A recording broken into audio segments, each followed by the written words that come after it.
정유년 새해가 밝았습니다. 닭의 해입니다.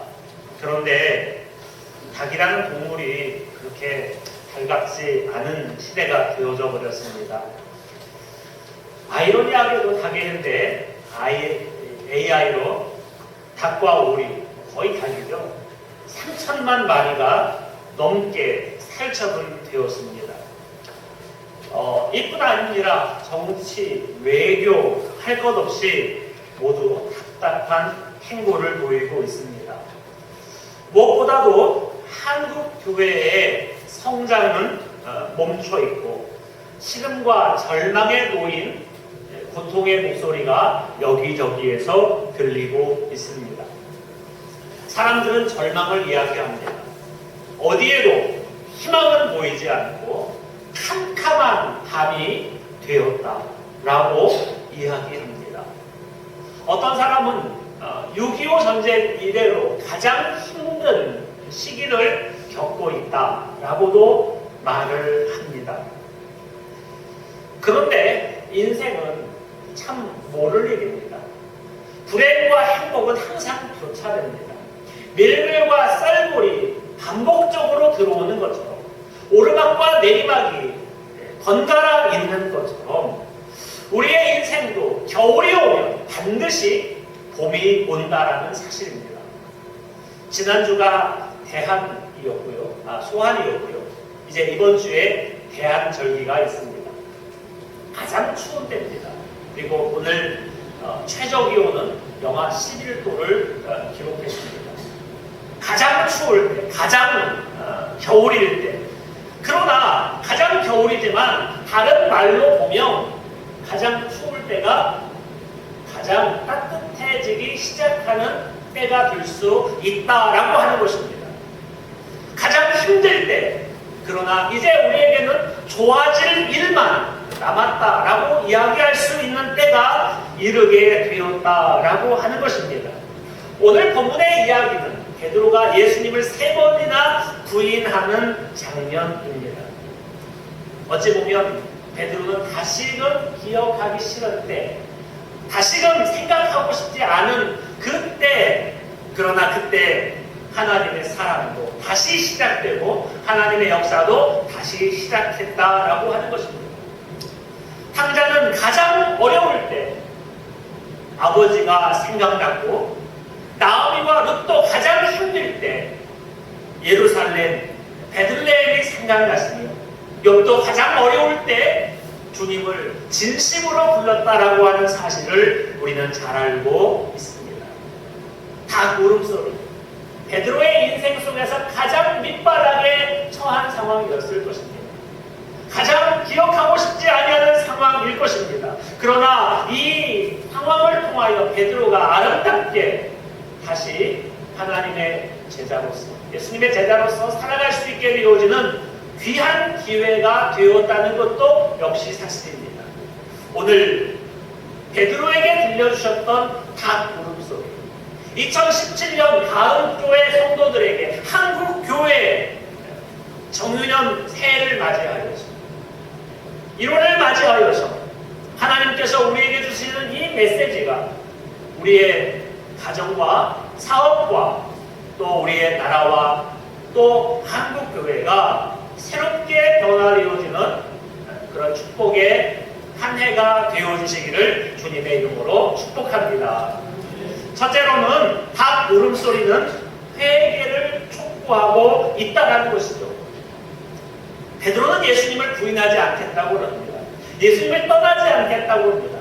다른 사람들이 다 예수님을 배신할지라도 나는 예수님을 떠나지 않겠습니다 라고 이야기했을 때 예수님은 내가 닭 울기 전에 나를 3번 부인하리라 라고 예언하십니다. 그러나 베드로는 이 이야기에 동의하지 않죠.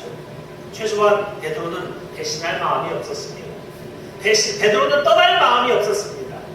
그럼에도 불구하고 배신하고 떠났다라고 하는 것입니다. 여러분, 한 해가 시작되면서 모두 계획을 세우지 않습니까? 올해는 건강해야지, 올해는 살 빼야지, 올해는 술 담배 끊어야지, 올해는 공부 좀 성적 좀 올려야지,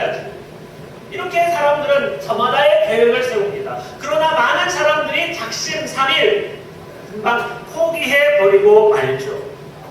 여러분, 실패하고 싶은 사람이 어디 있습니까? 돈 벌기 싫은 사람이 어디 있습니까? 학생들 중에서 성적을 올리고 싶지 않은 사람이 어디 있습니까? 모든 사람들이 이렇게 좋아지기를 바라는데 희한하게도 이런 좋은 계획들은 숲으로 돌아가 버리고 만다라는 것이죠. 자, 베드로가 예수님께서 잡히시던 날 밤에 멀리 서서 예수님께서 심판당하시는 것을, 재판하는 것을 바라봅니다. 근데 어떤 한 여자가 저 사람 예수님 따르는 사람 아니야? 라고 이야기했을 때 베드로는 펄쩍 뛰면서 나는 저 사람과 모르는 사람입니다 라고 이야기를 합니다. 저는 성경을 읽으면서 굉장히 좀 재미있고 또 좀 희한하고 웃기는 장면들을 발견하게 됩니다.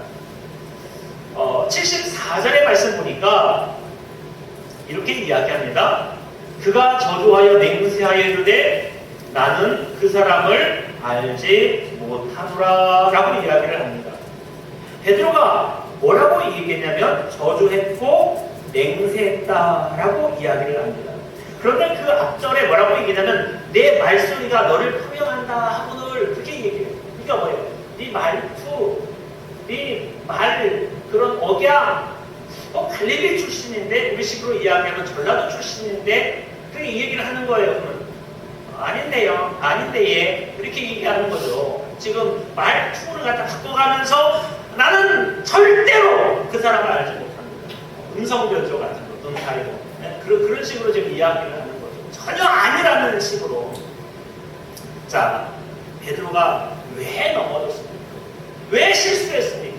왜 사람들은 자기가 계획을 세우고 그 계획대로 실행하지 않습니까? 거기에는 어마어마한 세력이 있기 때문이라는 거예요. 어떤 존재가 있어요. 여러분, 우리가 눈에는 보이지 않지만 우리의 실체적으로 밝혀지진 않지만 어느 누구도 거의 90% 이상의 사람들이 계획을 세우면 그 계획대로 안 된다는 거예요. 왜요? 거기에는 우리가 잘 되지 못하도록 만드는 세력이 있기 때문에. 예? 그러니까 악한 세력이에요. 성경의 시각으로 보면 그건 사단이에요. 마귀예요. 그런 마귀의 세력들이 우리 가운데 있다라는 거예요. 그래서 우리가 넘어지게 만들어요. 실수하게 만들어요. 그리고 베드로가 예수님을 부인하게 만드는 것처럼 우리도 때때로 주님을 부인하는 일들이 얼마나 많은지 몰라요. 그런데 75절에 이에 베드로가 예수의 말씀에 다 오르기 전에 내가 3번 나를 부인하리라 하심이 생각나서 밖에 나가서 심히 통곡하니라. 여러분, 이 회개가 완전한 회개입니까? 불완전한 회개입니까? 잘 모르겠죠. 그 다음에도 베드로는 실수하니까. 여러분, 그러나 분명한 것은 그 순간만큼은 온전한 회개였다고 생각합니다. 정말 부끄러운 회개이지만, 창피한 회개이지만 그래도 주님 앞에 나아가서 다시 통곡하며 눈물 흘리는 그런 모습들이 있다라는 거예요.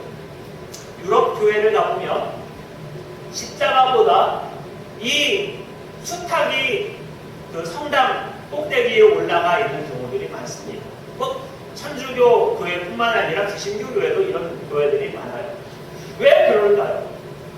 많은 성도들이 이 모습을 보고 회개하라는 것입니다.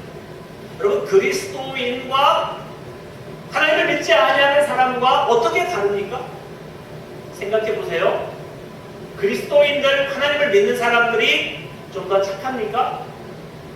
좀 더 나이스합니까? 친절합니까? 교회에서는 확실히 친절한 건 맞는데 사회 나가면 모르겠어요. 제가 우리 중고등부 예배 때 여러분, 예수 믿는 사람이 욕 더 잘합니까? 예수 안 믿는 사람이 욕 더 잘합니까? 물어봐도 대답을 못해요. 예, 예수 믿어도 욕하고 예수 안 믿어도 욕해요. 여러분, 뭘로 구분할 거예요? 뭘로?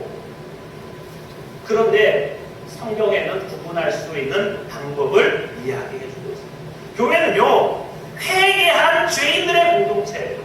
예, 죄인 맞아요. 우리도 죄인이고 예수 안 믿는 사람도 죄인이고 똑같은 똑같아요. 똑같이 돈 밝히고 똑같이 명예 밝히고 똑같이 자존심 세우고. 그런데 뭐가 다르냐? 교회 다니는 사람들은 회개하는 공동체라는 거예요. 잘못을 했으면 그 잘못에 대해서 용서를 빌 줄 아는 공동체가 믿음의 공동체다. 성도들이다라고 하는 거죠. 구원파는 이렇게 얘기합니다. 한 번 구원 받으면 구원 받았으므로 회개할 필요가 없다. 그러면 잘못하면 어떻게 되냐? 마음을 돌이키면 된다. 마음을 돌이키는 거하고 회개하고 뭐가 다른지 모르겠어요. 하여튼 이상한 논리인데 여러분 많은 믿음의 선진들을 보세요. 베드로도 회개했고요. 바울도 회개했고요. 성 어거스틴도 회개했고 수많은 사람들이 또다시 그 죄에 대해서 회개했다라고 하는 것을 우리가 알 수 있습니다. 여러분 왜 우리의 삶 속에 어려움이 이렇게 많습니까? 왜 이렇게 힘든 일이 많습니까? 왜 이렇게 힘든 가운데서도 고통이 심합니까? 그건 우리의 마음속에 진실한 회개가 없었기 때문에. 저는 2017년 한 해 하나님께서 왜 닭의 해를 주셨는가? 그건 우리로 하여금 회개하라고, 하나님 앞에 엎드리라고, 우리의 잘못을 용서를 빌라고 주시는 메시지인 줄로 믿습니다. 여러분 모두가 회개하여 하나님 앞에서 신실한 믿음의 종들이 되실 수 있기를 주님의 이름으로 축복합니다. 두 번째로 닭 울음소리는 치유와 회복을 의미합니다. 요한복음 21장의 이야기로 한번 가보겠습니다. 부활하신 예수님이 낙향한 제자들을 찾아 갈릴리로 가시는 대목입니다. 예수님, 베드로와 많은 제자들 예수님께서 다시 부활하셨음을 목도하고 그들의 삶을 위해서 물고기를 잡으러 고향으로 내려갔던 것을 우리는 잘 알고 있습니다. 그들이 돌아가서 물고기를 잡으면서 하루하루 연명을 하고 있는 광경입니다. 그때 예수님께서 이들에게 찾아가셔서 깊은 곳에 내 오른쪽에 그물을 던지라 라고 명령하십니다. 예수님인지는 아직 몰랐어요. 그리고 나서 그 깊은 곳에 그물을 던지고 나니까 풍성하게 물고기에 잡히죠.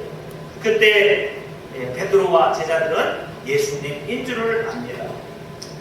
그리고 예수님께서는 바닷가에서 불을 피워 놓으시고 잡아온 물고기 몇 마리를 가져와라. 그리고 숯불로 구워주시고 또 준비한 그러한 음식을 마련해서 아침상을 차려서 베드로와 제자들이 먹게 합니다.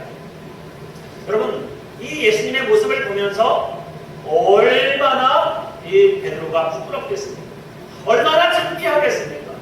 분명히 예수님을 배신한 그런 모습 아니었습니까? 그런 베드로에게 다시 찾아오신 예수님, 그럼에도 불구하고 또다시 고향으로 내려가 버린 이 베드로의 모습, 거기서 찾아와서 혼을 내시는 것이 아니라 차라리 혼을 내면 좋겠는데 혼내지 아니하고 밥을 차려주시고 또 사랑의 음성으로 이렇게 도와주시고 또 이 베드로가 물고기를 잡는 것을 잘 잡을 수 있도록 이게 포인트도 지정해 주시고 그런 모습들을 볼 때 얼마나 민망합니까? 사실은 베드로가 이전에 민망했던 때가 있었어요. 예수님께서 제자들의 발을 하나씩 씻기는 장면이에요. 이 발을 씻기는 것은 최고 안 좋은 종, 최고 밑바닥 종이 이 주인에게 하는 거예요. 그런데 스승이신 예수님께서 발을 씻겨준다니 아유 나 내 발을 못 씻겨요. 그렇게 이야기를 하니까 예수님께서 내가 네 발을 씻기지 아니하면 너와 내가 상관이 없다라고 이야기를 하시는 거예요. 그러면서 그러면 씻겨주세요. 내 몸까지 목욕시켜주세요. 뻔뻔하게 이럴 때가 없는데 여하튼 그때는 좌불안석이었어요. 예수님께서 이 발을 만져주시니까 얼마나 이게 두려운 일이에요. 얼마나 이게 좌불안석이에요. 아마 제가 여러분 발을 씻어도 이거 해야 되나 말아야 되나 아마 발 관리 다 받고 다음날 올 거예요. 다음 주에 우리 세족식 있습니다. 그러면 다 이렇게 거기 발 관리하는 데 가가지고 각질 다 제가 올 거예요. 아마 그런 상황이었을 거예요. 네, 베드로는 이제 예수님께서 다시 사명을 주시고 요한의 아들 시몬아 내가 나를 사랑하느냐라고 이야기합니다. 참 예수님께서 말씀하셨는데 왜 요한의 아들 시몬아라고 얘기했습니까? 베드로야. 예수님께서 불러주시는 별명이잖아요. 한서가 그렇게 얘기한 거잖아요. 그런데 요한의 아들 시몬아라고 다시 이야기를 하는 거예요. 왜 베드로라고 이야기하지 않고 요한의 아들 시몬아라고 이야기했을까요? 퀴즈예요, 퀴즈. 왜 그랬을까요? 자, 베드로는 어떤 이름이에요? 배신한 이름이에요. 도망간 이름이에요. 실패한 이름이에요. 그런데 요한의 아들 시몬아, 이 시몬은 어떤 이름이에요? 처음 예수님께서 이 베드로를 부르실 때의 이름이에요. 무슨 얘기예요? 베드로로서 한 너의 행동, 너의 모든 것 다 용서했다. 내가 그거 보지 않겠다라고 하는 얘기예요. 탕자가 너무 배고파서 왔어요. 왜 왔죠? 품꾼의 하나로 가면 좋겠다. 지금 내가 여기서 돼지를 치고 있는데 돼지 지역 열매도 먹지 못하는구나. 내 아버지에 가면, 집에 가면 품꾼들은 배불리 먹는데 거기 가서 내 품꾼 하나로 살아야 되겠다라고 아버지께로 가는 거예요. 그런데 아버지는 품꾼 하나로 받아요? 아들로 받아요? 아들로 받는 거예요. 옷 껴안고 입을 맞추고 가락지를 끼워주고 잔치를 벌이고 죽었다가 살아난 내 자식이 왔다. 새 옷을 입혀주는 거예요. 종의 옷이에요? 아들의 옷이에요? 아들의 옷이에요.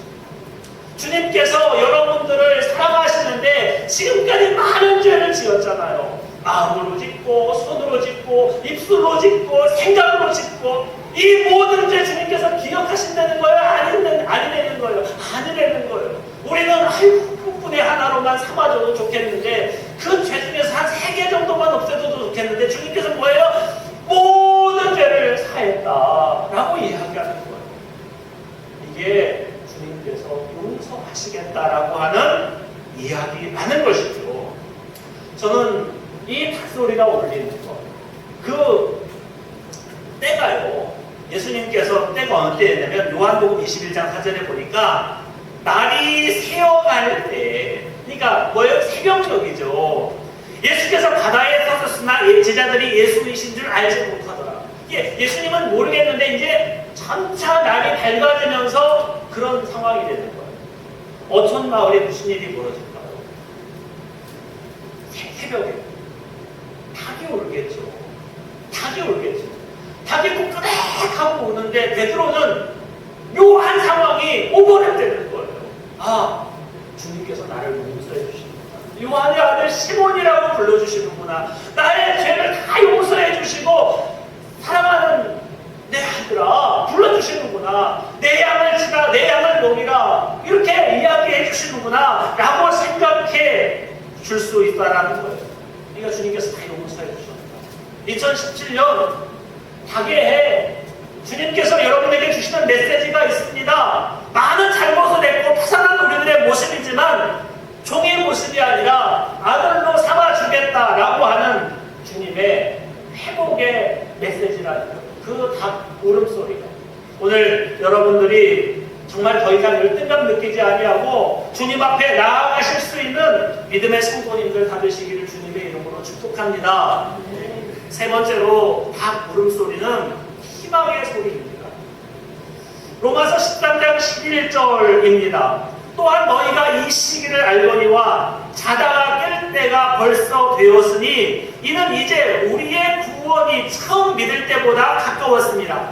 밤이 깊고 낮이 가까웠으니 그러므로 우리가 어둠의 일을 벗고 빛의 갑옷을 입자. 낮에와 같이 단정히 행하고 방탕하거나 술 취하지 말며 음란하거나 호색하지 말며 다투거나 시기하지 말고 오직 주 예수 그리스도로 옷 입고 정욕을 위하여 육신의 일을 도모하지 말라라고 이야기합니다. 자다가 깨를 때, 그때가 언제입니까? 새벽이죠.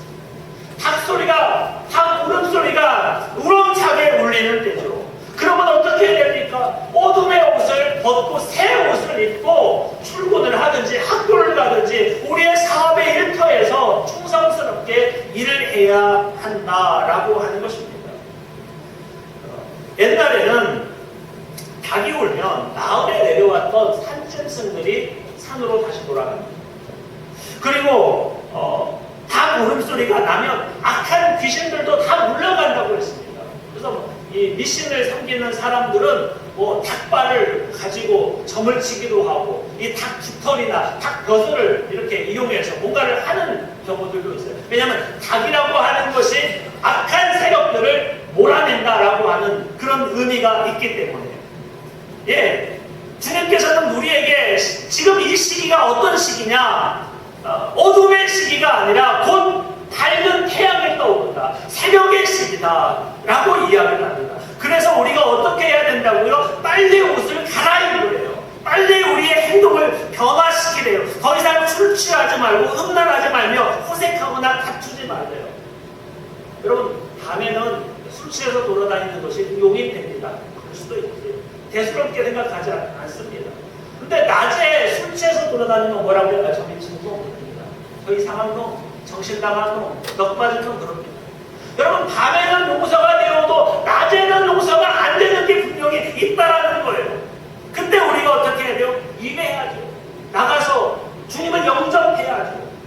6.25 때 빨치 사람들이 밤에는 설쳐대고요. 그래서 민가에 내려와서 음식들 뺏어가고요. 이 낮에는 국군들이 들어와가지고 이 마을을 지키는 거예요. 지키는 것도 아니고 지키려면 가까이 지켜야죠. 그럼 어떻게 해야 돼요? 밤에는 공산당 판을 드는 거예요. 어서 오십시오. 그렇게 기다렸습니다. 제가 고구마 감자 다 마련해놨습니다 하고 주는 거예요. 그래야 자기 사니까. 그런데 낮이 됐어요. 낮이. 그래 낮이 됐는데 거기다가 공산당 깃발을 꽂아놓으면 어떻게 되겠어요? 지금 다 총살로 죽는 거예요. 빨리 바꿔야죠. 낮이 되면 빨리 국군기 태극기를 꽂아야죠. 집에다가. 왜요? 살기 위해서.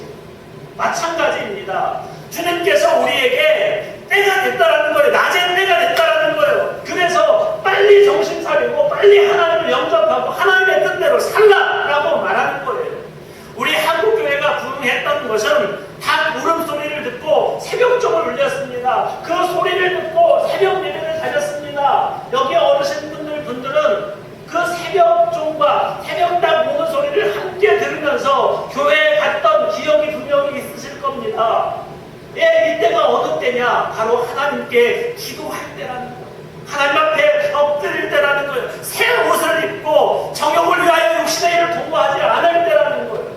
그걸 주님께서 우리에게 알려주시는 거예요. 그러면 우리에게 소망이 있어요. 그러면 우리에게 봄이 오는 거예요. 그러면 우리들에게 축복과 하나님의 영광이 오는 거예요. 이제는 더 이상 우리가 죄인의 모습이 아니라 베드로야 그렇게 불러주시는 것이 아니라 요한의 아들 시모나 불러주시는 것처럼 이제 새 옷을 입고 주님 앞에서 온전한 삶을 살아가는 아름다운 한 해, 여러분의 능력의 한 해가 되실 수 있기를 주님의 이름으로 축복합니다. 기도하시겠습니다.